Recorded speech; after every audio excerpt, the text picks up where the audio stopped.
The sun was barely climbing over the ridge when Colton tightened the strap of his saddle and scanned the wide open plain. His cattle moved slow that morning, heads bent low into the dry grass, and he figured he had a long day of herding ahead. Life on the ranch was predictable like that. Hard work, routine, and silence. But Colton had grown used to it. Solitude was a companion he had long ago accepted. But that morning, something broke the pattern. As his horse shifted restlessly, ears flicking, Colton noticed movement along the fence line where the herd had gathered, as if curious about something. At first he thought it was a stray dog, or maybe a coyote too bold for its own good. But when he nudged his horse closer, he caught sight of a small figure collapsed in the dust. His heart jolted hard in his chest. It wasn't a dog. It was a girl.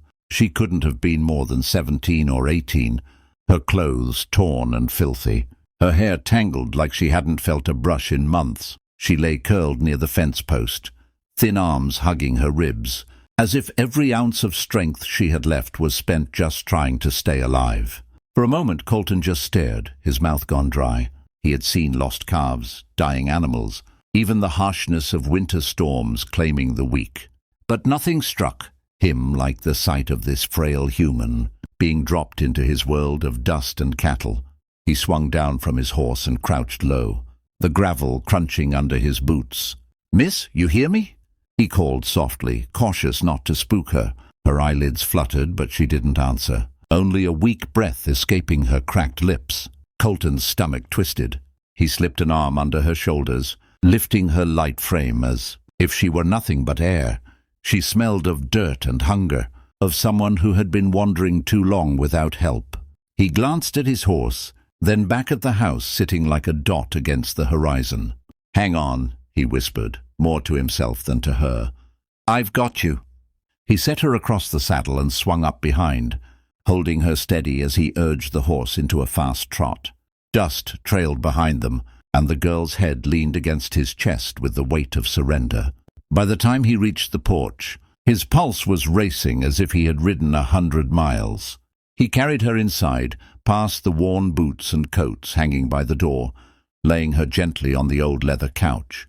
His ranch house was plain, but it was shelter, warmth, and safety, things she clearly hadn't had in a long while.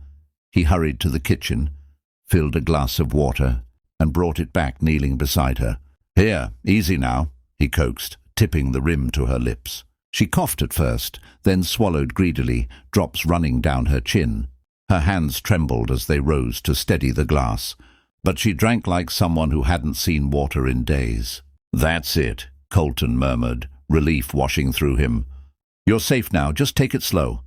When she finally pulled back, her eyes flickered open, and for the first time, he saw them, pale and startling, like the morning sky before the sun fully rose. She tried to speak, but only a rasp came out. "Don't push it," he said quickly. "Food first. You need something in you." He brought bread and a bowl of leftover stew, heating it quickly on the stove. The smell of beef and herbs filled the room, and he caught her watching with wide, hollow eyes. He set the bowl in front of her, and though her hands shook, she dug in as if every bite was salvation. Colton leaned against the counter, arms crossed, watching silently. Questions burned at the back of his throat. Who she was, where she came from, how she ended up half dead near his cattle, but he held them back. Right now, all that mattered was getting her strength back. When she slowed, spoon clinking softly against the bowl, she finally spoke in a fragile whisper. "Thank you." 2 words, but they hit him harder than a dozen.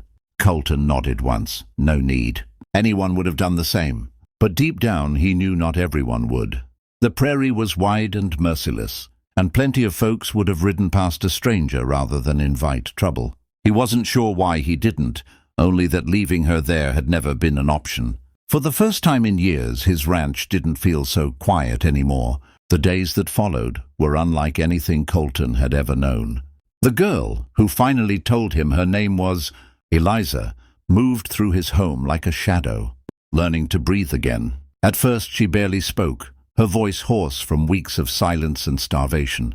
But as the meals settled in her belly and the Warmth of blankets replaced the cold ground she'd slept on. She began to lift her head a little higher, her eyes carrying fragments of light that had once been lost. Colton never pressed her for details. He sensed the weight she carried, the kind that didn't spill out all at once but bled in pieces when the heart was ready. Instead, he filled the silence with the rhythm of ranch life.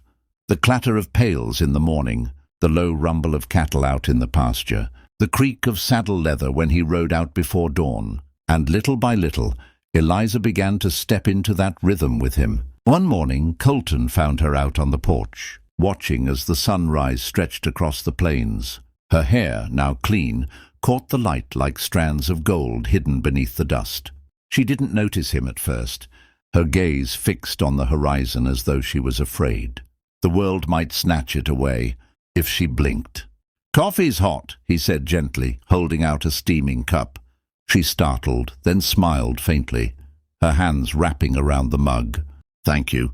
She sipped slowly, wincing at the bitter strength but not complaining. After a pause, she asked, "Do you ever get lonely out here?"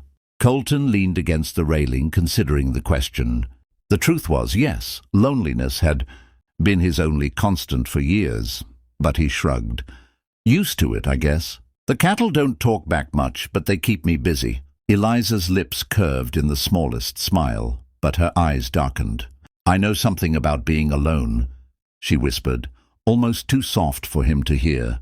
Colton wanted to ask more, but the fragility in her voice made him stop. Instead, he offered her the simple comfort of silence, standing beside her as the morning unfolded. As days turned to weeks, she grew stronger. She insisted on helping around the house, first by washing dishes, then by feeding the chickens, and finally by following him into the fields. At first, Colton told her to rest, but Eliza's stubbornness was clear. She needed to prove. She was more than a burden. He admired that fire in her, though it worried him too. One afternoon, he taught her how to hold the reins of his horse. She laughed, an honest, startling sound that filled the air when the animal tossed its head, sensing her nerves. "Easy," Colton said, steadying her hands. "He can tell when you're scared. You've got to show him you're not." She looked at him, her eyes meeting his with a mix of trust and fear, and something shifted in that moment. Colton felt it like a rope tightening around his chest, a pull he hadn't expected, hadn't dared to want. But shadows still lingered in Eliza's gaze. At night, Colton sometimes heard her wake in the dark, muffling her sobs with the pillow. Once he found her outside, sitting on the porch steps with her arms wrapped tight around herself. She flinched when he approached, as if she feared a hand raised against her. That's when he realized, whoever had left her starving out there, whoever had broken her down before she stumbled onto his land, had left scars deeper than hunger. And Colton knew then that bringing her into his home wasn't just about saving her life. It was about helping her remember she was worth saving in the first place. The change came slowly, like a flower opening in the desert. But one evening, as they shared supper at the worn wooden table, Eliza set down her spoon and said softly, "Colton, why did you stop for me that day? You didn't know me. I could have been anyone."